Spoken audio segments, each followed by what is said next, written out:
আসসালামু আলাইকুম। পল্লী উন্নয়ন ও সমবায় মন্ত্রণালয় দুটি নিয়োগ বিজ্ঞপ্তি প্রকাশ করেছে। তার মধ্যে এটি একটি, যেখানে বাংলাদেশের সকল জেলা থেকে নারী এবং পুরুষ উভয় প্রার্থী আবেদন করতে পারবেন।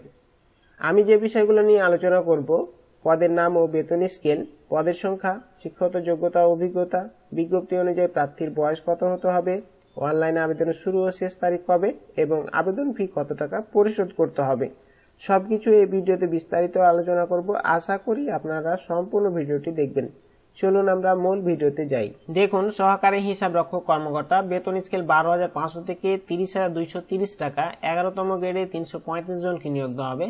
বাণিজ্য বিভাগে স্নাতক বা সমমানের ডিগ্রি পাস করতে হবে। হিসাব ব্যবস্থাপনায় পারদর্শী হতে হবে।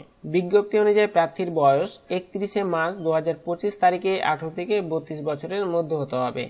আবেদনকারী প্রার্থীকে pdbf.teletalk.com.bd এই ওয়েবসাইটে আবেদন ফর্ম পূরণ করতে হবে।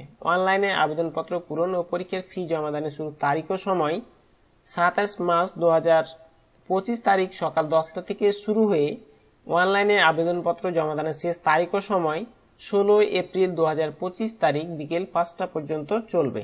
আবেদনকারী প্রার্থীকে যে কোনো টেলিটক প্রিপেড মোবাইলের মাধ্যমে 2টি SMS করে পরীক্ষার ফি বাবদ সহকারী হিসাব রক্ষক কর্মকর্তা পদের জন্য 168 টাকা আবেদন ফি পরিশোধ করতে হবে।